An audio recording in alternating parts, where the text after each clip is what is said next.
আসসালামু আলাইকুম ভিউয়ার্স। আজকে আমি বাচ্চাদের জন্য একটা রেসিপি নিয়ে এলাম, স্বাস্থ্যকর রেসিপি নসিলা বা নিউট্রেলা। আপনারা বাসায় তৈরি করবেন। বাজারেরগুলা স্বাস্থ্যকর না, এটা বাসায় তৈরি করলে স্বাস্থ্যকর হবে, এটা বড়রাও খেতে পারবে।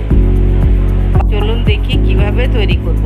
আমি নিলাম চীনাবাদাম, যেহেতু আমার বাদাম 250 গ্রাম, চিনি 200 গ্রাম নিলাম, কোকো পাউডার 1 টেবিল চামচ, সাদা তেল নিলাম। এই ব্লেন্ডার জারে আমি বাদামগুলা নিয়ে ফেললাম, এটা ব্লেন্ড করব।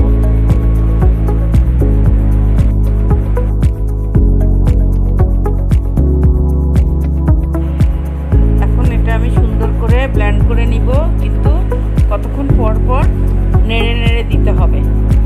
আপনারা খেয়াল করবেন যাতে নিচে না লেগে যায়, বাদামের তেলের থেকে আটকে যাবে। ভালো করে নেড়ে দিবেন।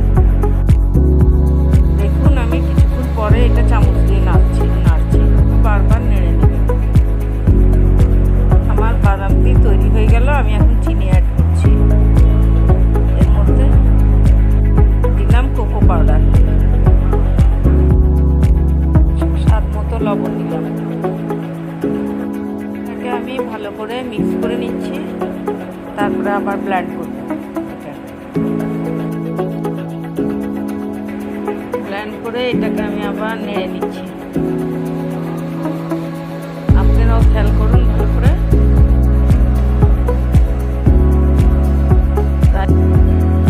আমি ঘি দিলাম, এটা অপশনাল, আপনারা চাইলেও দিতে পারেন, না চাইলেও দিতে পারেন। এভাবে তেল দিয়ে আবার ব্লেন্ড করব। খেয়াল রাখবেন তেলের পরিমাণটা যেন বেশি না হয়। বেশ ভালো করে এটাকে ব্লেন্ড করে নিতে হবে, না হলে নসিলাটা একদম মিশবে না। নসিলাটা পারফেক্টভাবে হয়ে এসেছে, তার আমি এটাকে পরিবেশন করব। এখন তৈরি হয়ে গেল স্বাস্থ্যকর নসিলা বা নিউট্রেলা। এটা আপনারা বাজার থেকে চড়া দামে কিনতে হবে, নিজেরা অল্প খরচে বাসায় বানিয়ে নেবেন। খেতে যেমন সুস্বাদু আর স্বাস্থ্যের জন্যও উপকার।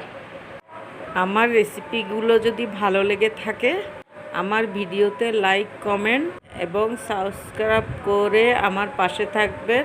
বেল আইকনটি প্রেস করবেন, নতুন নতুন ভিডিও নোটিফিকেশন পান। এর মতন বিদায় নিলাম এখানে। আসসালামু আলাইকুম।